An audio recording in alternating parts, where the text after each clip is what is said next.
Assalamualaikum warahmatullahi wabarakatuh. Kembali lagi kawan di Legenda Catur Dunia. Masih dari Grand Chess Tour seri kelima, seri terakhirnya kawan, Sinquefield Cup 2024 yang sudah memasuki babak ketujuh tadi pagi kawan. Ada dua partai yang berakhir menang kalah di babak ketujuh tadi pagi. Partainya Nordibek Abdus Satrov yang mengalahkan Wesley So, dan partainya Alireza Firoza kembali memetik kemenangan kawan. Kali ini korbannya adalah juara dunia Ding Liren. Dengan kemenangan ini membuat Alireza Firoza semakin kokoh di puncak klasemen sendirian dengan selisih 1 poin atas pesaing terdekatnya Fabiano Caruana. Fabi ataupun Alireza Firoza ini merupakan dua kandidat terkuat untuk menjuarai atau memenangkan Grand Chess Tour 2024 ini kawan. Tapi kalau Alireza yang memenangkan seri terakhir ini, maka Alireza yang keluar sebagai juara tahun 2024 ini. Sebaliknya, kalau Fabi yang memenangkan seri terakhir ini kawan, ya Fabi yang keluar sebagai juara Grand Chess Tour 2024 ini. Masih tersisa dua babak lagi kawan, babak 8 dan babak 9. Dengan selisih 1 poin, ya apapun masih bisa terjadi kawan. Dan keduanya sudah tidak akan berjumpa lagi karena keduanya sudah berjumpa di babak pertama. Fabi kalah oleh Alireza Firoza. Oke, sekarang kita ke papan permainan dari permainannya Alireza Firoza versus Ding Liren di babak ketujuh tadi pagi.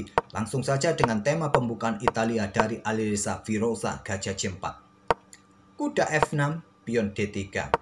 Gajah C5, Giojo Pianissimo.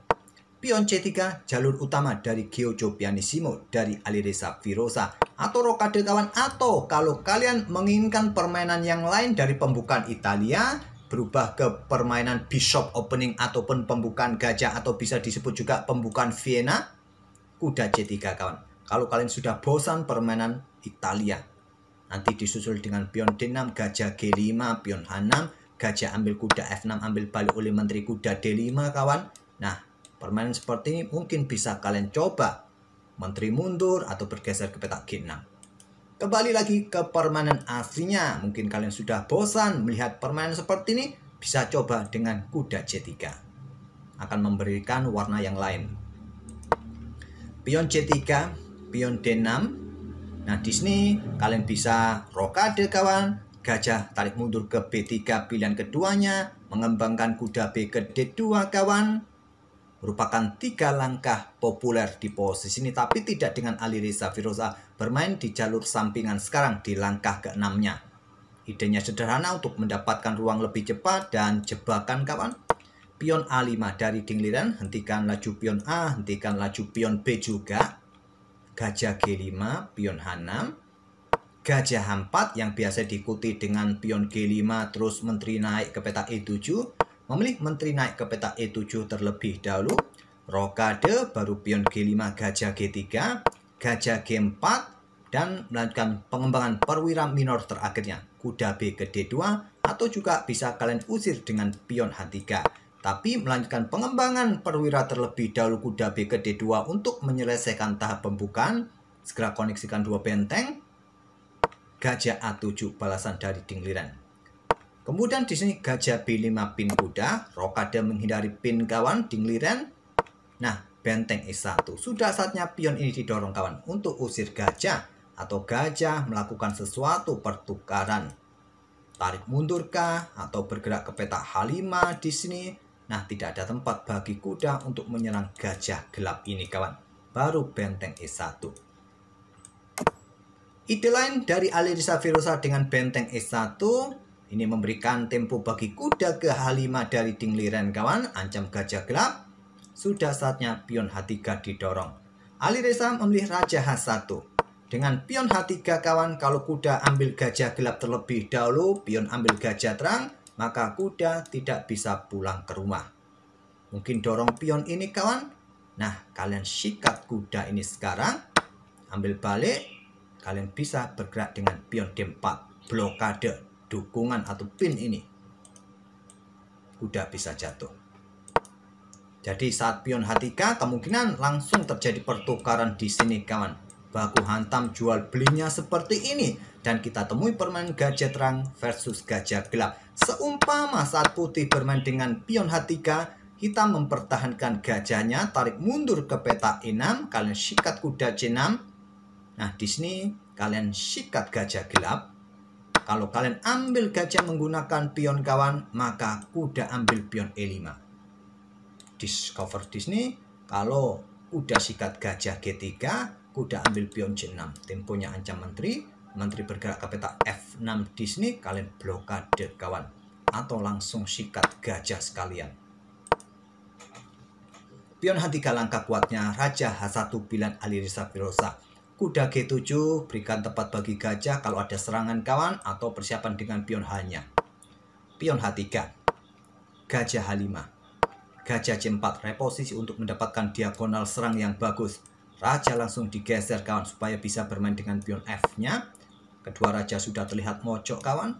Dan Disney menteri ke B3 menekan pion yang Disney, benteng bergeser. Nanti kalian ikuti dengan langkah mungkin bentengnya juga dikeluarkan ke pusat kawan.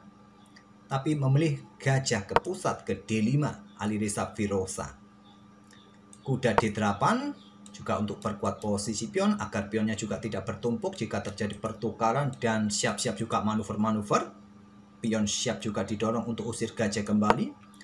Pion D4 menantang pertukaran di peta pusat untuk membuka lajur pusat, ditolak dengan pion F6.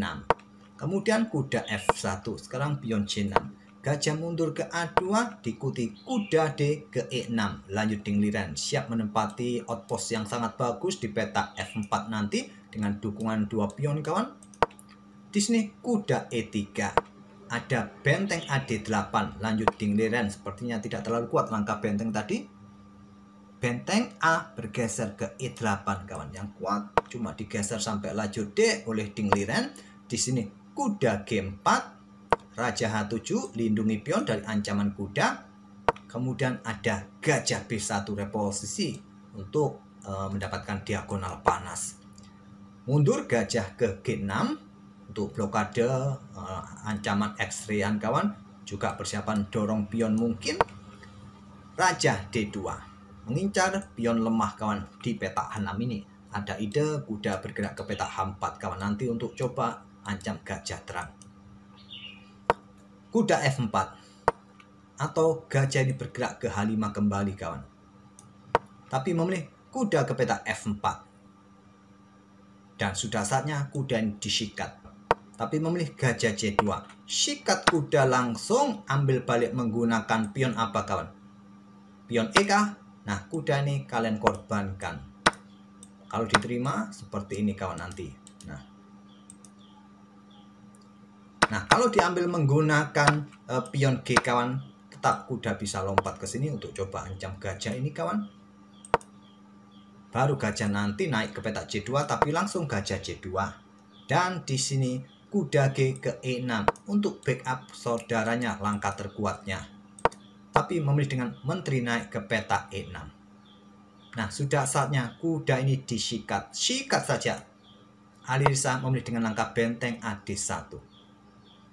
Akhirnya pion H5. Mundur ke H2. Menteri mundur ke F7. Lanjut dingliran. Di sini kuda manuver ke F1 untuk mendapatkan area yang bagus lagi di peta F5. Kuda mundur ke E6. Kuda E3. Dan kita berada di langkah ke-29. Sampai langkah ke-29 ini kita belum temui jual beli buah di atas papan. Kontrol waktu dingliran sudah mulai mepet kawan. Hanya tersisa 3 menit. Sedangkan Alireza masih cukup banyak, 36 menit. Akhirnya dingliran mencoba membuka permainan jual beli pion di pusat. Langsung seketika bangunan permainannya rusak. Pion E pukul pion D4. Langkah terkuat lainnya, gajah mundur ke peta B8 atau dorong pion H4. Tapi membuka lajur pusat sehingga bangunan permainannya rusak kawan. Karena setelah pion C ambil balik pion D4 ini, di sini ada potensi kehilangan pion kawan. Dan juga pion siap didorong juga maju untuk membuka jalur-jalur serangan. Area terang ini terbuka nanti ke depannya. Di sini juga ada pion lemah kawan. Apalagi di sini kawan dingliran dorong pion D5-nya. Pertahankan pion terlebih dahulu yang kuat. Mungkin disusul dengan pion B4. Tapi dengan dorong pion sekali lagi memberikan tempo bagi Alireza Firosa di sini kawan dengan langkah pion E pukul pion D5. Rusak seketika bangunan pion hitam di sini ambil balik oleh pion C. Pertukaran gajah pukul gajah G6 skak ambil balik oleh menteri. Nah sekarang menteri ambil pion A5. Alireza unggul 1 pion dan berpotensi juga mendapatkan pion lagi kawan. Gajah B8, gajah pukul gajah B8 ambil balik oleh benteng. Menteri ambil pion D5. Unggul 2 pion sekarang. Kuda F4, menteri lari ke petak B5. Di sini ada pion G4, pion H pukul pion G4 ambil balik oleh pion H. Ada kuda H4 serang menteri, menteri G5 menantang pertukaran menteri, ditolak blokade dengan kuda E ke F5. Menantang pertukaran juga di petak F5. Kuda pukul kuda F5 ambil balik oleh menteri skak, ambil balik oleh menteri, tidak terburu-buru ambil balik dengan kuda.